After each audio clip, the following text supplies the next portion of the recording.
Hello there, fellow makers. So I'm playing with my elecfreaks cutebot and showing how we can add things onto it because it has pins to add things. These are for servos. These are just pin 1 and pin 2 for basic input output. But it also has two possibilities for I2C devices. IIC is another way to see them. And a 1602 LCD is one of those. It has four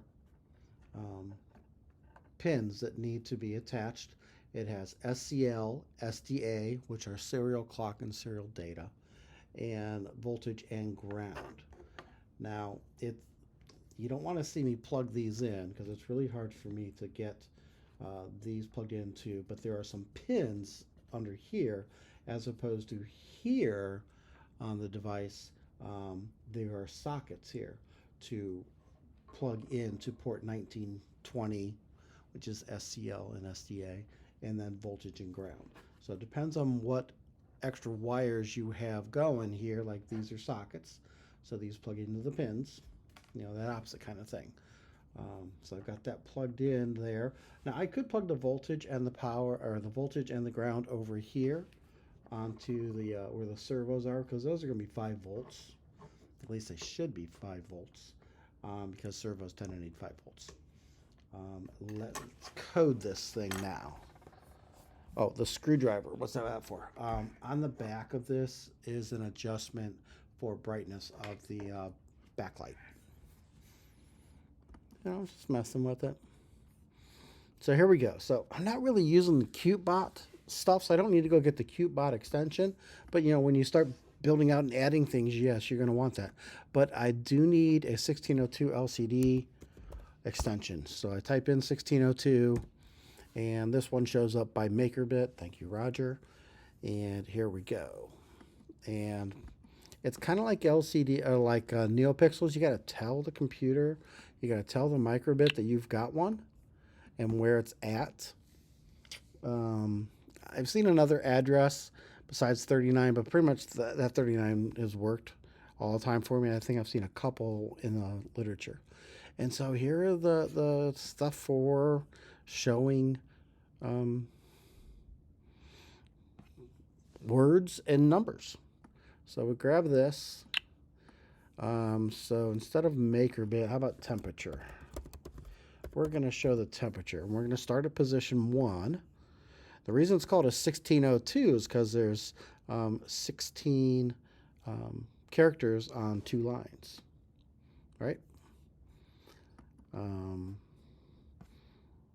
And then let's go on line 2, or at 17, I'm going to put the temperature, which that means I need this variable here, this temperature thing from the microbit. That so it's the microbit has basically a thermometer that's seeing how warm it is, which is basically the room temperature. So it's got a number, and we're going to put that there. It doesn't matter how many I have, how many characters, but if you tell something 5 characters, you cannot put another thing inside of those 5 characters. So if I said 3, 17, 18, 19, I can, my next thing to display has to start at 20 at the lowest. I can't start at 18. Just that can't, because this starts at 17 and goes for 3 characters.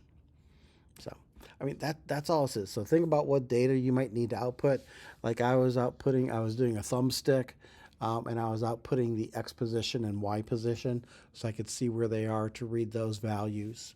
It's a good thing for you to do if you got thumbstick. Make sure you understand where those values are. All right, so let's plug this thing in. I dropped my microbit. Plug my microbit into the computer. It will only plug in one way. I have my microbit connected to my computer, so I can just straight download to the microbit. I don't have to download and drag and drop. So it says it downloaded. Now, some people give this idea for you to make sure something downloaded is you go ahead and use that that 5x5 array and just put something there to show that it download. Then when you do the next, nope, that's not what I want to do. I need you to be connected. Why aren't you connected? See, yeah, it was down. Oh, it was downloading, and I can't do that on this computer. Connect device. All right, come on. Here we're going through the connection. Paired, connect. Yay. All right, now that should go directly to the microbit. And let's go over the camera. So if I flip my microbit over, see that one dot? Can you see it? Yeah, I don't know if you can see it, but the one is lit up. There we go. Gotta get the right angle. You saw it, right? There we go. Okay. All right, so now I plug this in to the cutebot and I turn it on. And there's the LCD lighting up, saying that the temperature is about 26 degrees Celsius. Like I said, this thing on the back adjusts the light that it is. It is almost all the way up. Yeah, not too far, right? And as I said, you could shift the power and voltage over to 5 and it still worked. I will do that. Hopefully I didn't pull out the other two cables.